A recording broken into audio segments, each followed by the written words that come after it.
Hey there guys, gals, and non-binary pals, it's DMG and welcome back to Blitz, and we are going to have some more subscriber replays today. I apologize for not pushing out content these past few days, but between receiving a new job offer for a bank position, which I'm very excited about, some hectic stuff for Easter, for work, and then my own birthday, which was about 2 days ago. It's been quite the busy week, and I haven't had a lot of time to produce content. Also, let's say Conqueror has had my attention. Rehabbing tanks like the Panther T-150 and trying to fix the M103 have also been keeping my attention. And as I'm sure have some of you have seen, there are some very special things going on at Wargaming that I have been quote-unquote worthy enough to play around with, but I cannot talk about that. However, if you look at my profile, I'm sure it's publicly available. I'm not going to say any more about that. Anyway, we have the pleasure of watching our lovely neighborhood ghost, or ultimate ghost, playing in the Centurion 7-1 on Naval Frontier in a bottom tier matchup. Now, I'm not a big fan of the Centurion at tier 8, because while the Centurion at tier 9 is good, this has no Hesh. This does not really have good alpha. The HE rounds are weak, so I mean, like I said, it doesn't have Hesh, but its HE isn't even that good, and the speed isn't that good either. And like I said, the alpha is poor. And in that situation, in that beginning engagement, don't you think a Panther 2 or a Indian Panzer or something with more alpha, or even like a T-44 would have been better, because he didn't get to constantly press the button. But as he's going on this shallow flank maneuver, Ghost will be able to engage this E-75. However, this is what's very good about the Centurion, is that it does have great base penetration, and they are going right through the lower plate of an E-75, which probably is the toughest tank in the game, tier for tier, to penetrate. Now, granted, the E-75 is making it somewhat easy for Ghost to penetrate, as they are not even angling. They are showing the lower front plate pretty easily, but Ghost is also doing a good job of being able to put shots in, constantly firing on the reload, maximizing that alpha, or the DPM, that is hampered by the amount of alpha it has. Another good thing about the Centurion is minus 10 degrees of gun depression, which is what we will see here. And when you are using your full amount of gun depression, your weak upper hull does actually do decently well, because it is angled. And when it's angled and you're up on a ridge, it tilts it at this extreme angle, which allows you to bounce shots from IS-3 BL9s, which have 225 millimeters of base penetration. Now, granted, I wouldn't say that happens all the time, and a lovely little reverse side scrape out there, extremely cheeky and a nice track, and now they are going to use the gun depression to abuse this IS-3. Now, the IS-3 cannot get the gun down to shoot the hull of the Centurion. However, Ghost can get the gun down to shoot the IS-3's drive wheel a few times, and this Tortoise just really feeling the pain right now, as Ghost is able to fire on the reload all the time.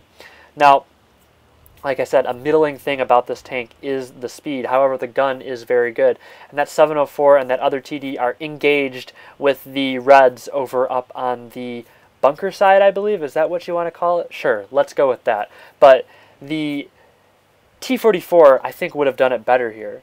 Now, this is a very poor thing about the Centurion. Look at the speed. It's lumbering up the hill, and while it has good power to weight ratio and good terrain resistances, the fact that it doesn't just go quick enough in terms of top speed really hinders it, and the 704 dies. Now, I don't think that a T-44 would have been able to save the 704, but maybe it would have provided enough distraction so that it may very well could have saved the 704. You know, the T-44's mobility just gives you a lot more application in numerous other situations, and that's where the DPM of the Centurion really goes to work there, as Ghost is able to fire on the reload and take out the Centurion. Now, this Patton doesn't do a very good job, and he bounces off the Centurion twice, and Ghost will take them out of the game. And that is the game, essentially, as the last tank on the Reds get taken out by the teammates of Ghost, and Ghost will pick up a mastery badge for his trouble with 4,000 damage done. Nice job there. Now next we are going to feature Sheth, who has been trying to get a replay on this channel for ages.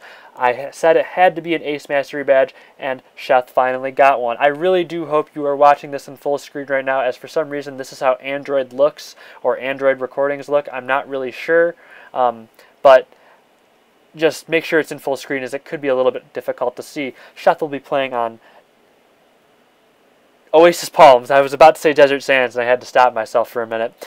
Oasis Palms, and we'll be piloting the Grille. Now the Grille will be receiving a buff in 4.9 to its gun stabilization. That is that is the size of the reticle when you are moving, and it will be receiving an aim time buff as well, I believe. However, this is the Grille as it is right now. And what's so good about it? Or what is good about it, right? It just has this fantastic weapon. The DPM is very high. The accuracy and shell velocity are just fantastic. It doesn't have the greatest amount of penetration. It's not like a Jagdpanzer E100 or a Object 268, but the accuracy that this tank has allows it to just spray DPM at weak points with relative ease. And with this amount of shell velocity, it can hit these weak points at distance fairly reliably. And that's what Sheth is doing right now. And he's going to hit this pattern for a nice 700 roll in the turret, and you will progress forward with the E100. Now the Grille did get nerfed a few times, and this was when the Grille was first introduced into the game, it was an absolutely fantastic tank, almost toxic like the Waffenträger auf E100, and then later the actual Grille to be introduced into the game in PC.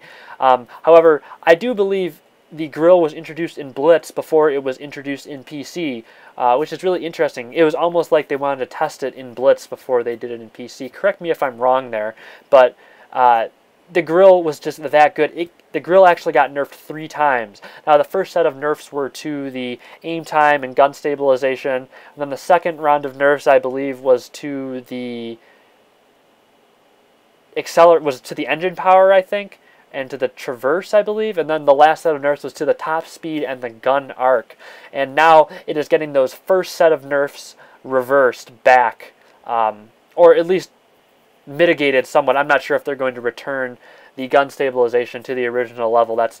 I'm not entirely sure, but we can only speculate. Now, the Grille is known for having the gun sing, and that is what Sheth is doing right now. He's just putting in shots, and even auto-aim is taking care of this, and the penetration is more than good enough to put in rounds into E75s, E100s, and the like for easy finishes. Now, there's only 2 tanks left that he needs to take out. This E100 should be easy pickings. The Grille does have some nice top speed mobility of 50 kilometers an hour. That is the fastest of any tank destroyer at tier 10 in a straight line, of course, and this final shot into the E100 will do the job. And take... Oh, I'm just kidding. that other tank is still alive in the game, and because this screen is a bit small, it is slightly difficult for me to see, but regardless, Sheth is coming in for the final kill, but unfortunately does not get it, as his teammate will take it from him. That is a lovely mastery for some nice damage. Let's see what that is. I believe it is about 5,000, if I counted correctly. Yes, about 5,600, I believe, with a nice... What is that? 3 destroyed? Good stuff there. Anyways. Grille, tank that I would never drive, but it's lovely to see someone else pilot it who does it well. Last but not least, we have Noah Vic in the KV-3. Now, the KV-3 was a fantastic beast of a tank when it was first introduced into the game. This was the juggernaut. You could take this tank into tier 8 fights and just absolutely destroy people. And when this was in +2, -2 matchmaking, the KV-3, you'd be facing KV-1s. And that is quite a scary proposition, as you have insane frontal armor for your tier. And you also had a very good gun. Now, granted, the great Tier 7 Soviet heavy nerf where the IS and the KV-3 were severely killed in terms of their rate of fire and accuracy statistics.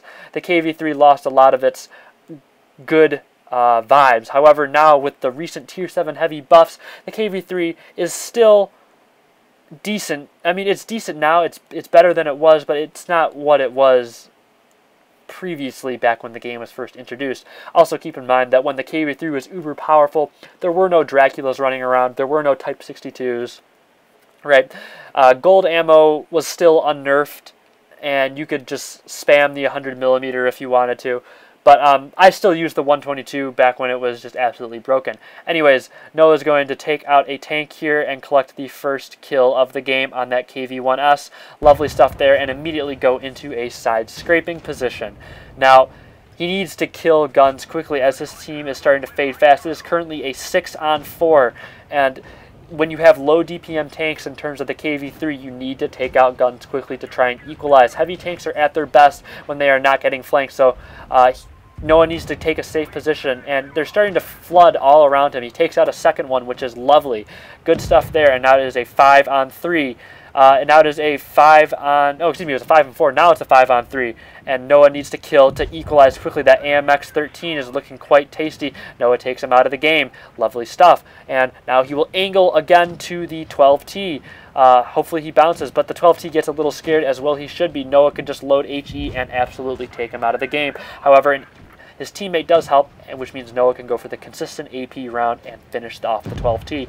Now it is a 3-on-3, now a 2-on-3. That Kuro falls. He did his job for now. He bounced a few shots and gave Noah the opportunity to make a maneuver.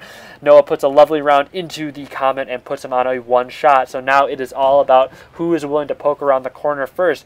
Now will RNG not help Noah here, right? The KV-3 has an extremely inaccurate gun. Will he hit that shot there? Lovely stuff. It's a close enough range to where it shouldn't be too much of a matter. However, if you saw in the beginning of the game with that initial shot on the KV-1S, you just see how enormous the reticle is and how long it takes to aim the gun. Great stuff there into the Comet, and now it's just going after this T-34-1. And now Noah is saying 7 please, as if to ask for this Rizzini. So hopefully this Comet does oblige, and his teammates are rooting for him in the chat, and this is why dead chat is helpful once in a blue moon, right? And I admit I'm guilty of the same thing. I usually don't say anything. Well, I usually say helpful things, but in a very condescending manner, right? Anyways, we're going to put a shot on this KV-3, and Noah takes him out of the game. Lovely stuff there for 7 kills in the KV-3, taking out every single player on the enemy team. So he will receive the Rosinia Heroes Medal and a Mastery for doing 3,000 damage and a nice spare parts and credit profit as well. Anyways, if you liked that content, please hit that like button and subscribe. And if you didn't, please leave your constructive criticism in the comment section. As always, I appreciate the opportunity to share my passion with you today, and I hope to see you next time.